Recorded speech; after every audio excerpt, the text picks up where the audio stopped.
네, 여러분 3월 4일 금요일 저녁입니다. 어제 이 시간에 제가 19대 국회가 마지막 순간까지도 추한 모습을 보여준다고 얘기 드렸고, 또 우리 허은순 의원이 미리 보는 환경에서 어제 국회에서 그저께죠. 막바지에 통과된 어떤 법들이, 엉터리 법들이 막바지에 통과되었나는 얘기를 아마 여러분들께 들려드린 것을 기억을 하실 겁니다. 근데 참 우리 국회는 그런 상황에 있습니다. 그리고 나서 오늘부터는 또 이제 정치판이 벌어져서 저렇게, 근데 정치가 저렇게 극단적으로 막 그 갈등 상황을 치닫고 하는 데에는 이 한국인의 심성이 그렇게 되어 있습니다. 어제 서울시향 문제를 가지고 제가 길게 말씀을 드렸는데, 서울시향 같은 거 보면 우리 사회의 그래도 문화예술계에서 서울시향 정도 되면은 굉장히 뭐라 그럴까요? 상층부입니다. 문화예술계 전체의 어떤 생태계로 보면 굉장히 상층부에 있는 그런 곳인데도 이 정명훈 감독, 그리고 정명훈 감독의 총지휘로 일어난 일이라고 봐야 되죠. 마지막에 그 박현정을 대표를 그렇게 비난하는 저질의, 지금 와서 보면 정말 저질의 정명훈이라는 인간의 바닥을 드러내는 저질의 성명서를 내고 갔습니다마는, 글쎄요, 수사 결과가, 경찰의 그 조사 결과가, 수사 결과가 발표되었으면 파리에서라도 미안하게 되었다, 자기가 뭐 정거렸나 뭐 몰랐다는 것도 거짓말이라고 봅니다만, 자기는 잘 몰랐다, 이런 사과 성명이라도 하나 내야 인간인데요, 저렇게 아예 모르쇠로 서울에 안 들어오면 될 거 아니야, 뭐 이런 식으로 그 박현정이라는 사람의 개혁을 좌절시키기 위해서, 야, 돈을 쓰면 영수증이라도 있어야 될 거 아니냐, 그 하는 그 단순한 요구를 말하자면 네가 뛰어들어와 가지고 왜 우리를 개혁하려고 하느냐 하고 공동으로 누명을 씌워서, 그것도 성추행, 인권 문제 이런 거로 누명을 씌워서 집단으로 그 사람을 감옥소에 가둬버리려고 음모를 꾸몄다는 거. 참 저는 이거는 정말 용서할 수 없는 일이고, 근데 우리 국민의 수준이 그런 수준 정도이므로 국회도 저렇게 정치도 엉망인 거. 우리 전부가 그런 수준이에요. 대한민국 사람의 수준. 딱 그 수준만큼의 정치를 저렇게 하고 있는 거죠. 그러니까 뭐 우리가 트럼프를 얘기하지만, 오늘 뉴스도 그런 뉴스를 하나 제가 넣어놨습니다만, 정청래라든지 권은희라든지 뭐 각하빅녀씨라든지, 이런 국회의원이라고 하면 정말로 우리를 실망스럽게 하고, 물론 뭐 새누리당에도 그런 분들이 몇 분 있습니다만은, 정치의 레벨 자체가 그런 차원에서 이루어진다고 합니다. 그런 차원에서 이루어진다고. 오늘 뉴스 시작하기 전에 한두 가지 좀 자료를 제가 하나 보도록 하겠습니다. 어제 파이낸셜 타임즈에 중국의 좀비 경제라는 제목으로 가브리엘 윌두라고 하는 사람이 쓴 좀비 이코노미라고 하는 제목의 긴 칼럼이 나왔습니다. 그런데 이 좀비 이코노미라고 제가 지금 말씀드릴 때, 이 파이낸셜 타임즈가 저는 요즘 굉장히 저질화되고 있다고 느낍니다. 그 마틴 울프라고 파이낸셜 타임즈의 아주 대표적인 그 논객이 있는데, 그 마틴 울프가 요즘 쓰는 거 보면 그 이성을 상실하고 있거든요. 예를 들어서 무조건 돈은 풀어야 된다, 뭐 경기가 나쁜데 왜 오스본 재무장관은 재무 건전성 계획을 세우느냐. 지금은 국고를 흘러서라도 빚을 내더라도 재정에서 돈을 왕창 풀어야 된다고 그 이성에 없는 꼭 그 폴 크루그만 비슷한 얘기를 마구잡이로 요즘 떠들고 있습니다. 또 마이너스 금리 또 옳다 이런 식으로 떠들고 있는데 그래서 제가 이 FT가 일본경제신문에 인수되고 난 다음에 나타나는 현상인가? 근데 이제 또 좀비 이코노미라고 중국 경제를 아예 해부하는 또 기사가 나왔어요. 그래서 제가 그걸 잠깐 소개를 드리도록 하겠습니다. 첫째 보는 그림은 이 그림입니다. 국영기업과 민간기업, SOE는 State-Owned Enterprise입니다. 국영기업의 Return on Asset, 전체 에셋의 로부터 이익이 얼마나 나오느냐, 퍼센트입니다, 물론. 그래서 대개 2007년도를 피크로 쭉 꺾어지고 있는 것을 나타내고 있습니다. 국영기업입니다.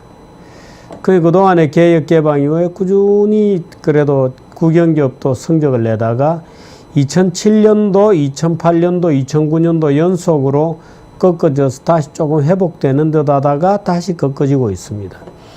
요때가 이제 국제금융위기 때죠.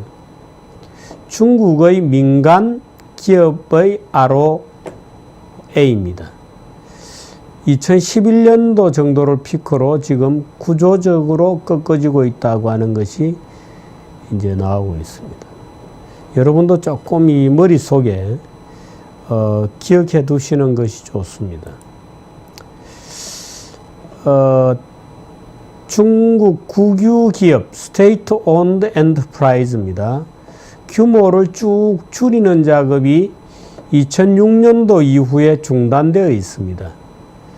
Number of Central Enterprises, Number of Local Enterprise, SOE인데 말하자면 중앙이고 지방이다. 지방 국유기업의 다운사이징이 쭉 진행되어 오다가 대개 지역 같은 경우에는 이때를 전후해서 10, 11, 12, 13 연이어서 다운사이징 되고 있지 않다 하는 것입니다. 또 이건 이제 고용인인데요. 인플로이인데 고용인도 다운사이징이 쭉 되다가 이때를 바탕으로 해서 오히려 거꾸로 가고 있다. 우리가 긴 시각으로 보면 그렇게 나쁜 것은 아니다 이렇게 볼 수 있지만 요 뒤에 거를 생략하고 최근의 상황만 이렇게 보면 굉장히 나빠지고 있는 중입니다. 그래서 그냥 이 그림들을 그냥 제가 한번 쭉 보여드리는 겁니다. 그 다음 페이지면 이것도 비슷한 그림이고 이익이 떨어지고 있다. 자산은 늘어나고 있는데 이익은 떨어지고 있다. 11년 이후에 이 가파른 상승 추세가 딱 꺾이고 있는 거죠. 인민폐 기준입니다. 런민피 기준으로 이런 그림도 한번 기억을 해 두시는 것도 괜찮은 것 같습니다. 그 밑에 거는 오늘 월스트리트저널에 난 셰일가스 얘기입니다. 미국의 놀라운 셰일 혁명이 아직 끝나지 않았다는 겁니다.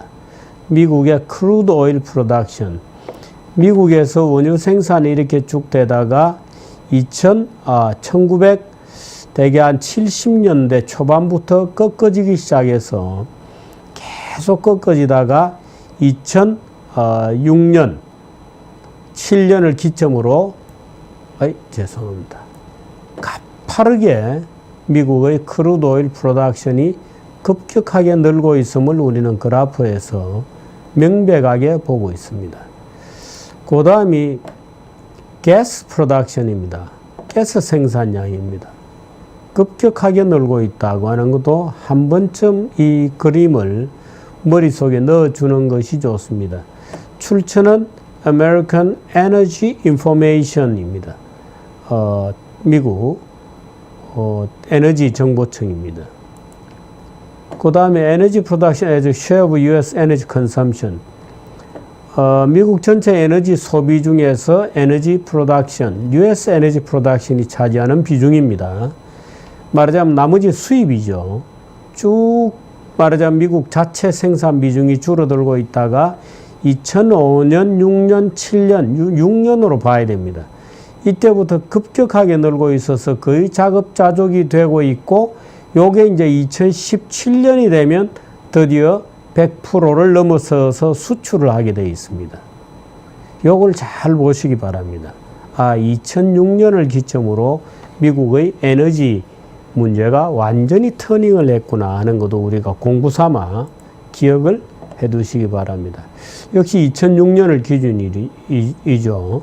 페트롤리움 임포트입니다. 수입 비중입니다. 뭐 반대로 이제 꺾어지는 거죠. 그래서 말하자면 이런 것들, 또 뭐 이거 똑같은 그림입니다만 뒤집어 놓은 그림입니다만은 이런 것들이 지구상에 어떤 변화를 전 세계에 주고 있는지에 대해서도 우리가 깊은 성찰이 필요한, 미국이란 나라가 말하자면 이렇게 에너지를 쭉 수입을 하다가 2006년도부터 수입이 점차 줄고 미국 국내에서 생산한 비중이 이렇게 폭발적으로 늘고 있는 것이 오늘날 소위 미국이 전 세계를 향해서 큰 소리치는 그런 백그라운드가 된다는 것도 오늘의 정규제 뉴스를 시작하기 전에 약간 예습을 겸해서 여러분들께 말씀드렸습니다. 오늘의 주제들 한번 보시죠. 네, 황성욱 변호사 미리 보는 환경 정규제 칼럼이 있겠습니다. 오늘의 뉴스 봐주시죠.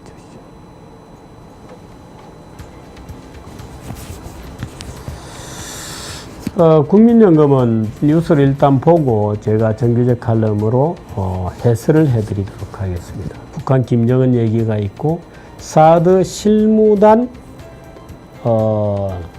구성되었다 하는 것이 발표되었습니다. 서울시향 얘기로 간단하게 하나 전해드리겠습니다. 현대상승 구조조정이 본격화되고 있다는 것은 오늘 아침에 뉴스에 많이 나갔습니다만은 제가 조금 더 보충할 내용이 있어서 다시 뉴스에 넣었습니다. 다음, 큰일입니다. 허원순 위원의 이 미리 보는 환경에서도 저 기사가 톱뉴스로 나갈 것 같습니다. 공화당 내분이 격화되고 있다. 뉴욕타임즈가 오늘 재밌는 얘기 있었어요.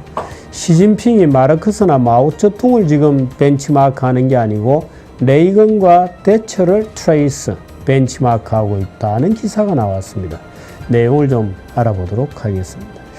아베 총리가 관광 서비스를 개혁하겠다고 발표했습니다. 우리나라에서는 안 되는 거 일본은 시도를 하고 있습니다. 러시아 얘기 있습니다. 네, 이런 뉴스들로 여러분을 모시겠습니다. 이송현 아나운서부터 시작합니다. 3월 4일 금요일 오늘의 뉴스입니다. 더불어민주당이 국민연금 기금의 일부를 공공임대주택이나 보육시설 등 공공인프라 확충에 투자하겠다는 총선 공약을 발표했습니다. 더민주 총선정책공약단은 기자간담회를 열어 국민연금 기금을 공공인프라 확충에 투자해 국민에게 혜택을 더 돌려드리겠다고 밝혔습니다. 이를 위해 가칭 국민안심채권을 발행하고 국민연금에서 이 채권을 사들이는 방식으로 주택과 보육시설 등에 투자할 것이며 채권 매입 규모는 매년 10조 원씩 10년간 총 100조 원으로 정했습니다. 국민의당도 지난달 18일 국민연금을 활용해 청년과 신혼부부에게 임대주택을 공급하는 이른바 컴백홈법을 창당 1호 법안으로 제출한 바 있어 총선을 앞두고 야권 내에서 공약 경쟁이 가열될 전망입니다.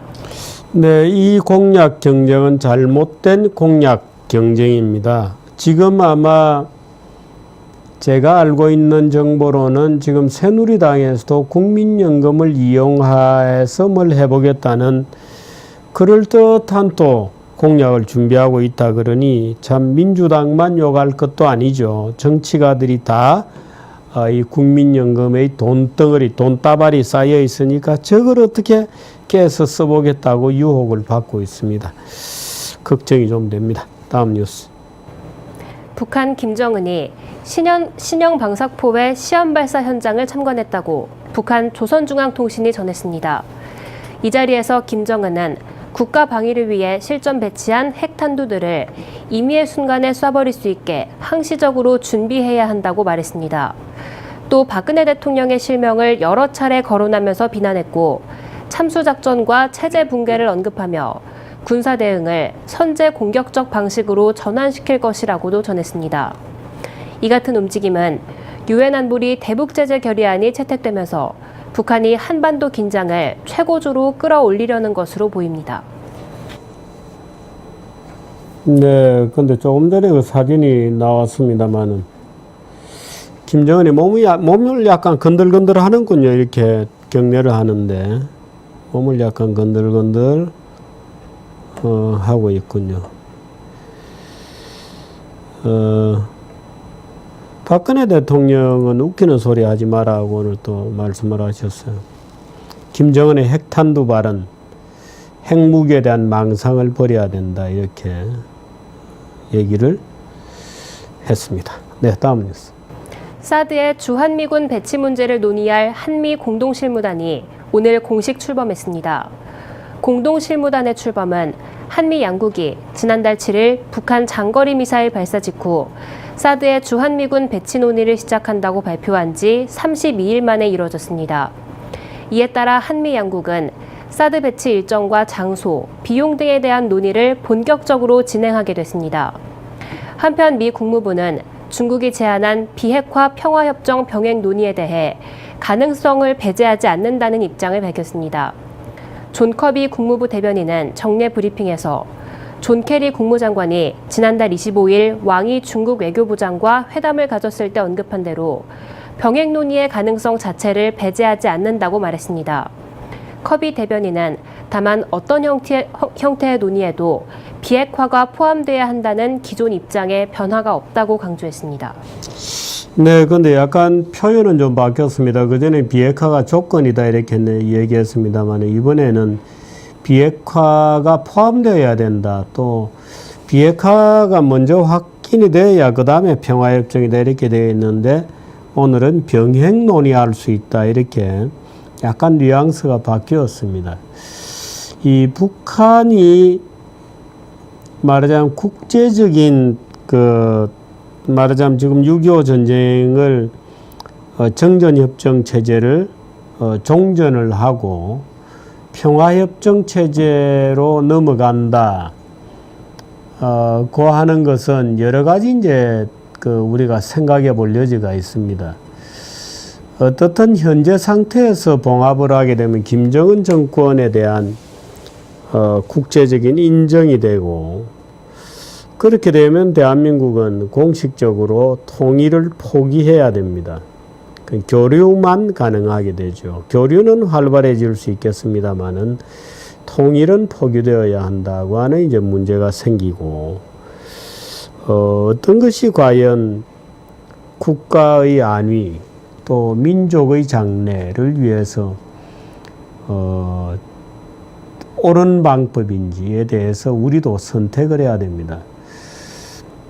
지금 조금 전에 사드 문제도 나오고 사드는 뭐 중국이 결사적으로 반대하고 있는 중이고 또 지금 평화협정 문제 나왔습니다만은 우리 대한민국으로 따지면 흔히 강소국이다 뭐 약소국이다 이런 말을 쓰는데 강소국 이건 약소국이건 다 소국이라고 되어 있습니다. 그런데 소국 아닙니다. 대한민국은 소국 아닙니다. 인구가 5천만 명이나 되고요.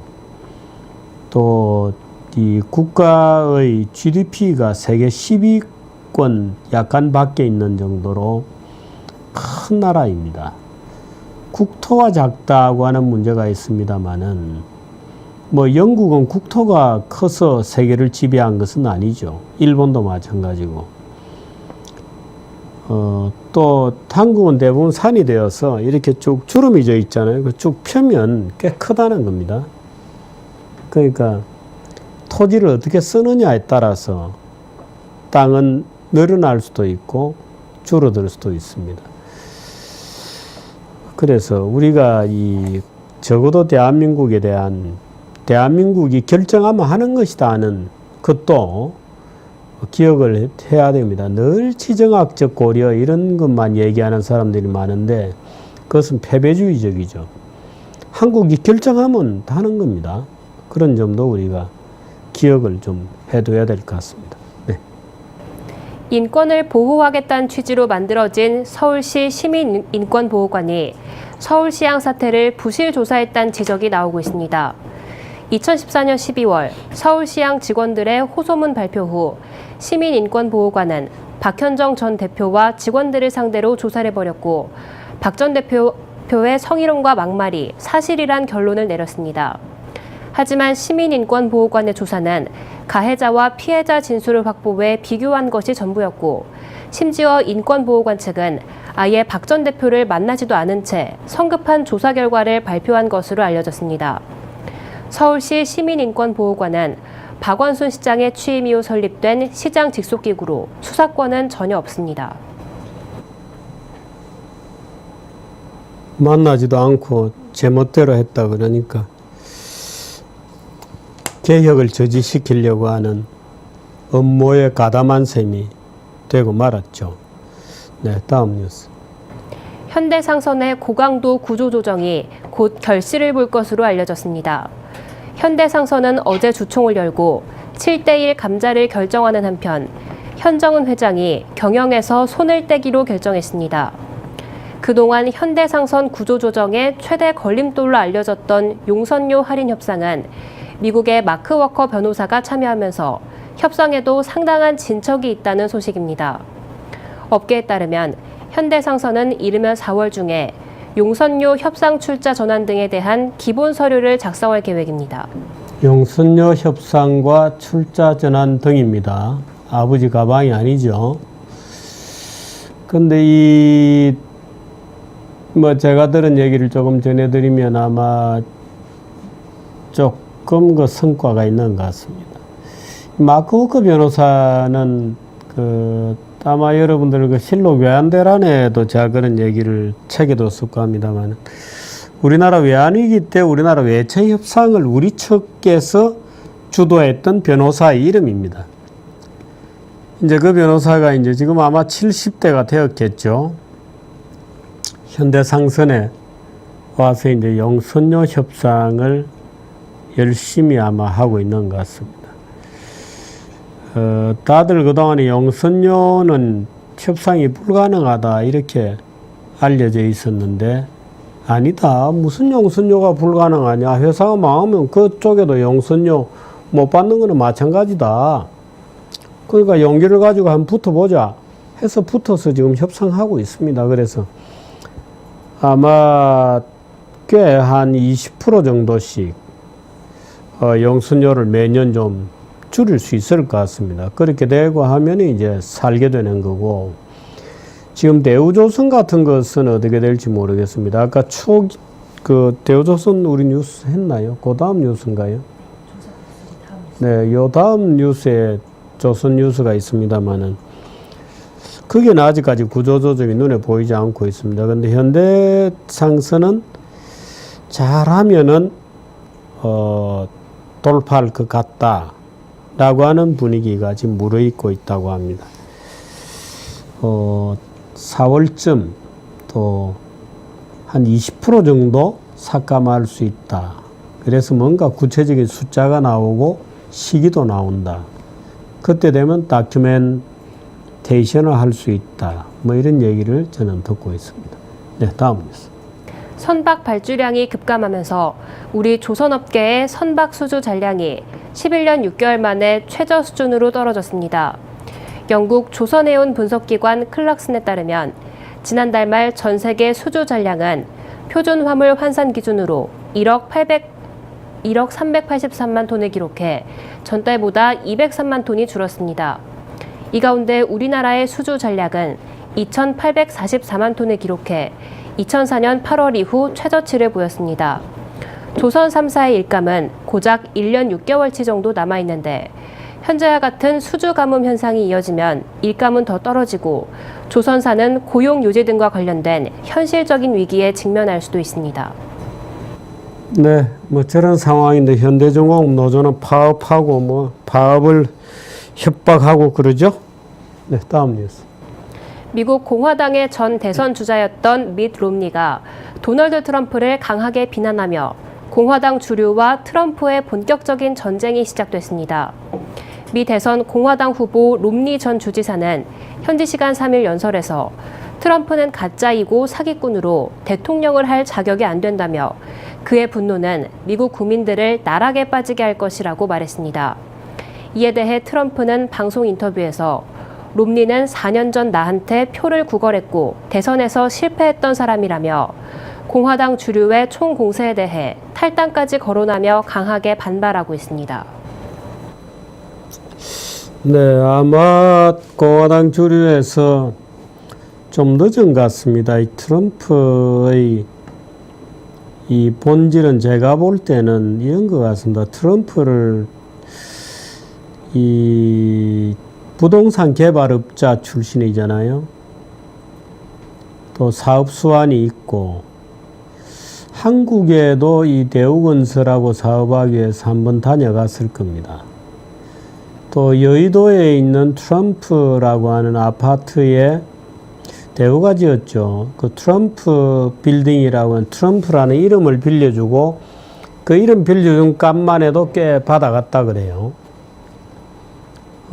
그 참 저는 요즘 트럼프가 하니까 지나갈 때마다 여의도의 트럼프 빌딩을 보면서 참 트럼프가 돈 버는 재주가 있다는 이런 느낌을 갖습니다만은 어떻든 이 트럼프는 상스럽고 또 정통 어떤 미국의 우파의 그거하고 상당히 일탈입니다. 그러니까 좀 다릅니다. 그래서 지금 이제 밋 롬니가 트럼프는 가짜 보수다 이렇게 가짜다 이렇게 얘기한 것인데, 그러니까 정통 공화당의 강령에서 트럼프는 꽤 벗어나 있어요. 그러니까 처음부터 이제 말하자면 어느 정도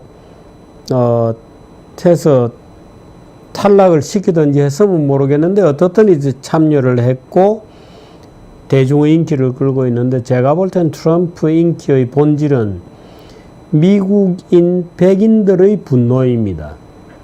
그 백인 블루칼라 이런 말을 쓰는데 꼭 블루칼라만은 아니고 백인들의 분노입니다. 말하자면 미국은 누구의 나라인지를 보여주겠다고 하는 심리. 그 굉장히 위험한 심리죠. 그러니까 백인들의 공통된 억눌려 왔던, 야, 그 아시아 애들이 와가지고 여기서 잘 먹고 잘 살잖아. 야, 흑인들은 왜 늘 저래? 늘 왜 돈 달라 그래? 말하자면 이제 이런 느낌. 그 중에 흑인들 중에 좀 잘 나가는, 야, 오바마 정말 개판이잖아. 말하자면 이런 심리를 갖고 있는 겁니다.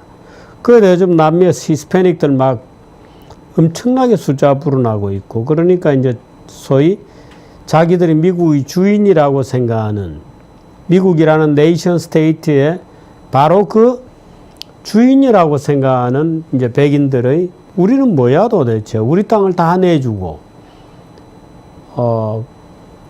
이 나라의 주인이 누구라는 것을 우리 이번에는 보여주자 하고 이제 트럼프가 이슬람 못 들어오게 하자 하고 이제 막 이제 인종미화적 발언을 하고 하는 이제 그런 것들이 이제 미국인 백인들 사이 내재해 왔던 불만과 분노를 엮어내고 있다. 그래서 아마 제가 볼 때는 만일에 저런 논리로 가면 히틀러가 독일인들의 마음을 얻어가는 과정도 굉장히 비슷했거든요. 문제를 일으키고 문제가 터질수록 오히려 그런 독일인들의 속에 들어있는 분노를 오히려 깨우는 겁니다. 그러니까 지금 정상적인 사람들이 막 트럼프를 공격을 해댈 때도 그 인기가 오히려 무너지지 않고 더 불어나는 게, 그것들이 백인들의 속에 잘 그냥 눌러져 있던 것을 오히려 계속 건드리는 거예요, 상처를. 그러니까 그 분노가 오히려 깨어나는 거죠. 뭐야 도대체? 이 나라가 누구의 나라야? 말하자면 이런 심리가 이제 치받고 올라오는 거죠. 그래서 굉장히 좋지 않은 충동입니다. 말하자면 파시즘적 또는 나치즘적 그런 충동이죠. 그래서 저는 이 어떻든 트럼프가 순조롭게 성화되어야 되는데 그러려면 결국 트럼프가 물러나야 되죠. 근데 공화당 주류를 저는 공화당 주류가 잘못하고 있는 것이 그러면 2위인 테드 크루즈를 선택을 해야 되는데 3위인 루비오를 밀고 있는 거예요. 그 공화당의 그 소위 이제 당에서 말빨게나 하는 이제 권력자들에게 루비오는 젊고 다 좋은데 또 히스패닉 계고하니까 득표력도 있고 좋은데 지금 3등이거든요. 근데 공화당 주류는 지금 크루즈 2위인 크루즈가 물러나고 3위인 루비오를 밀겠다 이러니까 두 가지 선택을 해야 되는 거죠. 트럼프도 내쳐야 되고 그럼 2등이 하고 3위가 밀어주면 되는데 오히려 3위를 밀면서 2위가 물러나라 이렇게 지금 요구하고 있으니까 이게 협상이 안 되는 겁니다. 그래 지금 시간만 자꾸 가고 있죠. CNN 화면에는 이런 게 지금 떠 있네요. 요가, insult and manhood. 한번 보여주시죠. 예. 요가, insult and manhood 이렇게 제목이 되어 있고요. Insult, fly during dirty Republican debate in Detroit. 참 더티한 토론이다. 공화당의 더티한 토론 내내 인설트가 fly 날아다녔다. 참 제목이 CNN은 물론 민주당 편입니다. 기본적으로는. 그래서 이제 이런 표현을 마구 쓰는데 이런 표현을 마구 쓰기에 적합하죠. Insult and manhood. 지금 이 장면은 트럼프가 아주 그 외설스러운 발언을 하는 장면입니다. 루비오가 그랬나요? 누가 트럼프가 손이 작다 그러니까 야 손이 작다고 다 작은 건 아니야 뭐 이제 이런 식의 아주 외설적인 표현을 하는 그 장면인 것 같습니다. 우리나라 정치도 걱정스러운데 제가 미국 정치까지 다음 뉴스 합시다. 시진핑 중국 국가주석이 올해 핵심 경제정책으로 제시한 공급 측면의 구조개혁이 레이건과 대처를 닮았다고 뉴욕타임스가 평가했습니다. 신문은 시 주석이 양회에서 성장 둔화의 해결책으로 생산 과잉 해소 등을 강조하며 내놓은 정책이 로널드 레이건 미 대통령과 마거릿 대처 영국 총리의 정책을 연상시킨다고 분석했습니다. 이어 시 주석의 행보가 1980년대 서구 보수 지도자들이 내세운 감세와 규제 완화 등 구조개혁 정책을 연상시킨다고 보도했습니다. 뉴욕타임즈는 약간 그 사회주의 성향이 있습니다. 민주당 성향이죠. 그러니까 지금도 돈 풀으라고 폴 크루그만이 그렇게 엉터리 경제학을 설파하고 있는 중인데 저런 얘기를 했군요. 시진핑이 무슨 대처, 무슨 레이건입니까? 그 특도 없는 주장이어서 제가 여러분도 한번 보시라고 해놓은 겁니다. 말도 안 되는 뉴욕타임즈의 주장이라는 점도 여러분께 분명히 해드립니다. 우리나라에서는 대개 미국 언론 그러면은 영어로 되어 있으면 무슨 말을 써놨든지 간에 다 옳다고 생각하는 버릇들이 있어서 제가 엉터리 보도 예로 하나 설명을 드린 겁니다. 네, 다음. 일본 정부가 서비스업 생산성을 지금보다 2배 높이기 위해 규제 완화와 보조금 지급 등 대책 마련에 들어갔습니다. 아베 총리가 지난해 내건 명목 GDP 600조 엔 달성을 위해서는 GDP의 70%를 차지하는 서비스 산업 육성 없이는 불가능하다는 인식 때문입니다. 아베 정부는 오늘 재개와 함께 관민 대화를 개최하고 오는 2020년까지 서비스 산업 노동 생산성을 2%로 높이기 위한 지원 대책을 논의했습니다. 구체적으로 중소서비스업에 최대 500만 엔의 보조금을 지급하고 보증 한도도 5억 6천만 엔으로 2배 늘리기로 했습니다. 또 편의점과 음식점에 셀프 계산대, 터치스크린 주문 패널 등의 보급을 늘려서 생산성을 높이는 방안 등도 강구할 방침입니다. 네, 어떻든 일본은 앞으로 가고 있습니다. 자, 마지막 뉴스입니다. 러시아 최대 천연가스 업체 가즈프롬이 중국은행으로부터 21억 7천만 달러의 자금을 빌리기로 했습니다. 이는 가즈프롬이 단일 기관과 맺은 역대 최고 대출 규모인데 서방의 경제 제재로 자금줄이 차단된 러시아와 자원을 안정적으로 확보하려는 중국의 이해관계가 맞아떨어진 결과입니다. 월스트리트 저널은 이번 차관 합의에 대해 서방 제재로 러시아의 중국 의존도가 높아졌음을 보여주는 사례라고 평가했습니다. 네, 이상 제가 대개 간추린 뉴스들입니다. 재밌게 보셨는지 모르겠습니다. 오늘 뭐 국제 외환 시장이나 증권 시장이나 비교적 안정되게 움직이고 있습니다. 최근에 유가가 조금 올랐습니다. 35달러대. 근데 35달러만 해도 사실은 그 바닥선 27달러로 본다면 20% 이상, 25% 이렇게 크게 오른 겁니다. 만일에 60달러만 해도 이게 사실은 근 100%가 오르는 것이거든요. 60달러는 사실 우리가 기억하는 150달러의 비금 60달러도 엄청나게 떨어진 것입니다만 이미 바닥을 찍고 올라가는 중이기 때문에 지금부터 유가가 올라간다면 그것은 그야말로 유가 급등이라고 얘기를 해야 되는 역전된 상황이 우리 앞에 기다리고 있습니다. 네. 광고 하나 보시고 황 변호사 만나시겠습니다.